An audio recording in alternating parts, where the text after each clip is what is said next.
I think it's pronounced Sjogren syndrome. Ah, my arm caught on fire. No, it's Sjogren syndrome. Ah, I got cactuses in my eyes. I had a cactus on my tongue, but is it, Sjogren syndrome? No, it's Sjogren syndrome. I think that it's Sjogrens syndrome. We have a winner! Sjogren syndrome is the right answer! Great job, everybody, great job! Give yourselves a round of applause.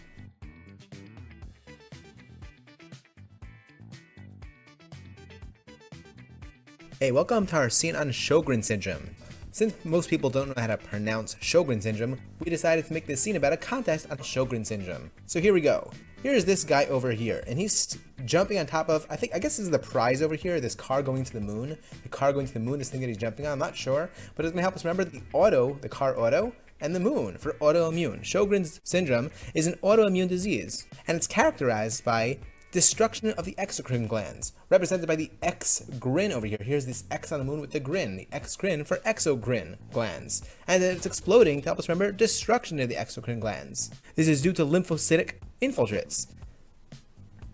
And just to help us remember the histologic picture of these lymphocytic infiltrates, we have that over here. Now the reason why all the contestants are women is to help us remember that Sjogren syndrome predominantly affects women. 90% of people with Sjogren syndrome are women, primarily between the ages of 40 and 60 years old. Okay, now let's discuss the findings in Sjogren syndrome. So if you note, there were a lot of interesting things that happened to our contestants. This one over here, her arm got on fire while she was answering the question to help us remember the inflammatory joint pain. That's what happens when Sjogren syndrome involves the joints. Next, the second contestant here got cactuses in her eyes. This is to help us remember the keratoconjunctivitis sicca, in which there's a decreased tear production and dry eyes. And there's a subsequent corneal damage.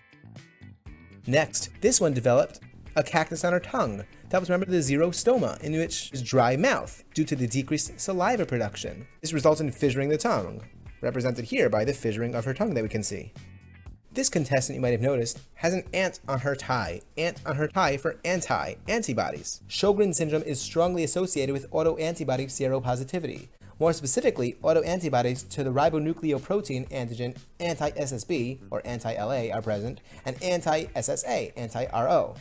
This is really important for diagnosis. Now, it's important to be aware that anti-SSA and anti-SSB may also be seen in SLE, but it is highly associated with Sjogren syndrome. And finally, this contestant, who happened to have gotten the answer right, has two parrots on her parotid glands to help us remember the bilateral parotid enlargement, again due to the destruction of the exocrine glands. You might have noticed in the back of the scene over here, there's this tooth over here decaying, and this lymph node with the foam. Maybe these are backup prizes, I'm not sure, but they're there to help us remember the complications seen in Sjogren syndrome.